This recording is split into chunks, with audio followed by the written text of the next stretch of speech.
જય શ્રી કૃષ્ણ, રાધે રાધે. વિષ્ણુ, આવતીકાલે શ્રી પ્રભુને ભોગમાં વિશેષ રૂપથી આવતી સામગ્રી શિખરણ એટલે શ્રીખંડ.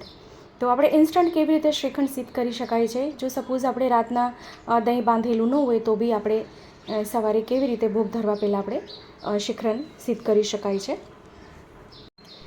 તો આવતીકાલે છઠ્ઠું નોરતું, છઠ્ઠું વિલાસ. તો અહીં દહીંને છે ને આવી રીતે ગયણો લેવાનું, નીચે બાઉલ મૂકવાનું અને દહીં એમાં પધરાવીને આવી રીતે ટીંગાડી દેવાનું. આપણને અડધો કલાક બી ટીંગાડી રાખશું ને તેમાંથી જલ છે ને, જલનો ભાગ બધું નીકળી જશે. તો ઇન્સ્ટન્ટ છે આ. આપ એટલે કેવું કે સે જેવું ખટાશ પડતા દહીં હોય ને એ વાળું દહીં લેવાનું. સાવ મોડું દહીં નહીં લેવાનું, કારણ કે સાવ મોડું દહીં હશે તો શિખરણનો ટેસ્ટ ખૂબ સુંદર નહીં આવે. તો સે જેવું ખટાશ પડતું હોય ને એ દહીં લેવાનું. તો અહીંયા આપ જો, તો મેં ઉપર અહીં બાંધી દીધેલું તો આમાંથી જલનો ભાગ નીકળી ગયો છે. તો હવે આપણે જોઈ લઈએ કે એનો માવો કેટલો નીકળ્યો છે.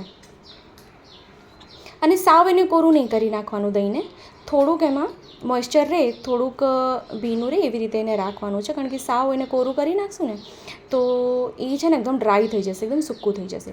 તો આ છે ને માવું ખૂબ સુંદર બની ગયું, ક્રીમ જેવું જોઈએ. આ ક્રીમ જેવું ટેક્સચર છે અત્યારે એનું, આપજો અહીંયા. એટલે જલનો ભાગ બી નીકળી ગયો અને ક્રીમ જેવું એનું ટેક્સચર પણ આવી ગયું. તો હવે એને જે આપણે કોટનના કપડામાં બાંધી રાખેલું એમાંથી આપણે ચમચી વડે કટોરીમાં એક પાત્રમાં કાઢી લઈએ. તો અહીંયા છે ને 4 થી 5 ચમચી દહીં થયું છે. તો એમાં સામે છે ને 2 થી 3 ચમચી સાકરનો પાવડર એટલે બુરું, અને એલચી સુગંધી માટે અડધી ચમચી. અને આ ઘૂંટેલું કેસર છે, ઘૂંટેલું કેસર બી દૂધમાં, ગરમ દૂધમાં પલાળી દેવાનું, જેથી સુંદર એનો કલર આવે. હવે આપણે એને સરખું ફીણવાનું છે, કારણ કે એનું ટેક્સચર આપણે એકદમ ક્રીમ જેવું કરવાનું છે. કારણ કે સાકર પધરાવીએ ને પછી સેજ આવું થાય એનું ટેક્સચર. પણ જો સરખું ફીણીએ ને તો એમાં જે કેસર પધરાવ્યું છે એનો કલર બી સુંદર ઉતરશે. અત્યારે એવું લાગે છે કે એમાં કેસર નથી પધરાવ્યું, પણ જેમ જેમ એને ફીણતા જશું ને તેમ તેમ એમાં કલર આવવા માંડશે. આ જો આપણે જો ધીરે ધીરે એમાં કલર ઉતરવા માંડ્યું છે અને ટેક્સચર બી ક્રીમ જેવું થવા માંડ્યું છે. તો અહીંયા જો ફીણતા ફીણતા એનું ટેક્સચર આવું થયું છે, એકદમ ક્રીમ જેવું ટેક્સચર થઈ ગયું. અને ફીણતા ફીણતા છે ને એકદમ ઢીલું થશે. આ જો એકદમ ઢીલું થઈ જશે. તો આપણે એવું લાગશે એકદમ ઢીલું થઈ ગયું છે.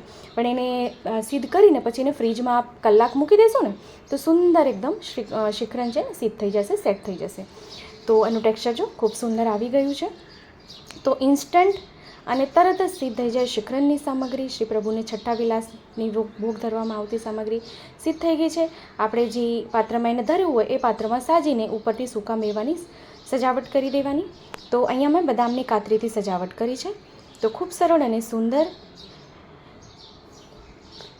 એલચી સૂકા મેવાની શિખરણ સિદ્ધ થઈ ગયું છે. તો આપ બી આ સામગ્રી સિદ્ધ કરજો, શ્રી પ્રભુને ધરાવજો અને કમેન્ટ બોક્સમાં કમેન્ટ કરીને ચોક્કસથી જણાવશો કે વિડીયો કેવો લાગ્યો છે. અને હા, વિડીયોને ચોક્કસથી શેર કરવાનું ગ્રુપમાં, જેથી વધુથી વધુ વિડીયો લોકો સુધી પહોંચી શકે.